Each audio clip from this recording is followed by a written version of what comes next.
Salam Ata Vatan TV kanalının mehriban müştaqlary. Hormatly tamaşaçylarymyz, Ata Vatan TV'de saylanan habarlar. Habarymyzyň şuňky sanyny. Türkmenistan, Iran, Iru özara düşüşmek barada ehtnama gol çekildi. Türkmen owgan duguşşugy wagtlaýyn port gurlar. Türkmenistan Istanbullaky World Halal Sammitine gatnaşar. Dowlatjan Ýagşymradow final tutuluşyna çykar. Paýtagtyny Taşgabat şäherinde bütün dünýä durnukly ulug güni münasibetli geçirilen halkara ulug saşary geçelgeleri özara ara baglanşyk we ösüş 2024 adly halkara maslahatyna we sergisine Türkmenistanyň döwlet gümrük gullugy öz sergi diwarlygy bilen işçen gatnaşdy. Bu barada gullugyň resmi saýtynda habar berilýär. Gümrük gullugynyň sergi diwarlaryna ýurdumyzda gümrük edaralaryna döredilýän häzirki zaman döwrewap şertler, gümrük amallaryna sany ulgamy innowasion tehnologiýalar ulanşy, serhat ýaka gümrük nokatlaryna işçilerin gurulşy we issaşyr ulug geçirjiligi ýokarlandyrmak goýunça alınıp barýan işleri beýan edýän şekilli görnüşleri bilen sergi gatnaşçylar giňden tanışdyryldy. Sergide Türkmenistanyň gümrük edaralaryna ornaşdyrylan döwrewap sany ulgamlaryň ähmiýetini beýan edýän şekilli görnüşleri bilen giňişleýän çykyşlar gurnanly. Halkara çäräniň çägine Türkmenistanyň döwlet gümrük gullugynyň, Iran Islam Respublikasynyň gümrük administrasiýasynyň we awtomobil uluglarynyň halkara birleşiginiň arasynda halkara ulug daşamalar ulgam arkaly ulug we saşry howpsuzlygyny artdyrmak goýunça özara düşünmek barada ehtnama gol çekildi.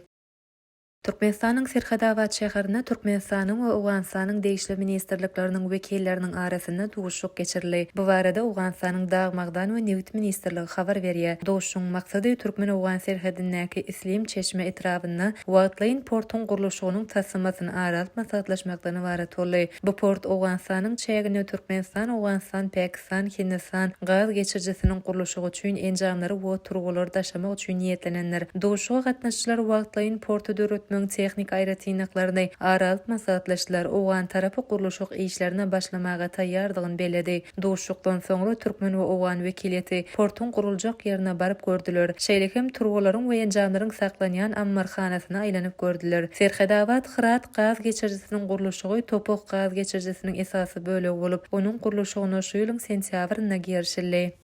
2024-nji ýylyň 27-30-njy noýabrynda Istanbulda halal podowynyň iň möhüm wakalaryndan biri Halal Expo we World Halal Summit geçirilir. Türkiýanyň prezidentiniň howanarlygyna geçirilýän çäre Istanbul Expo Center merkezinde geçirilir. Bu halkara çäre Türkmenistanyň Sowda Senagat edarasynyň başlygy Mergen Gordowyň ýoldaşlygyna wekiliyetiň kem gatnaşmagyna garaşylýar. Halkara çäreleriň çäklerine B2B görnüşinde işe-berlik duguşşuklar geçirilip, Türkmenistanyň kompaniýalary dünýäniň durly günden bu sergiye gatnaşmak üçin gelýän 500 euro kompaniýalar bilen duguşmak mümkinçiligine eýe bolar. Dünýäniň iň iri halal önümleriň çäresi hasaplanýan bu ykdysady gözden geçirmek 40 000 ogly mihmanyň baryp görmegine garaşylýar. Sergiye 25 dowletden wekiller gatnaşyp öz önümlerini hödürlärler.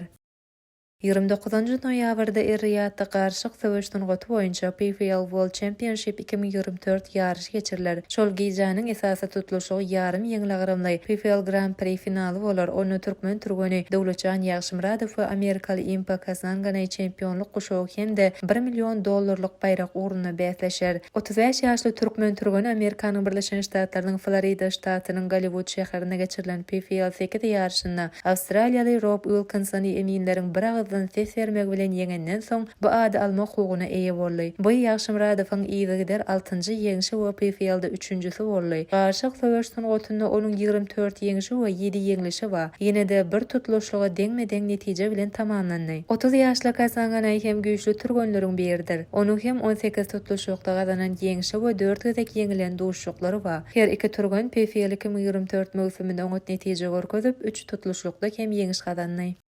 Ine mehriban müştaqlar Ata Vatan TV'de saylanan habarlar gepleşigimiziň şuňky sanyny siz ýetirmek isleýän habarlarymyz şolardan ibaret. Gepleşigimiziň indiki sanyny görüşýänçek hoşda bolun.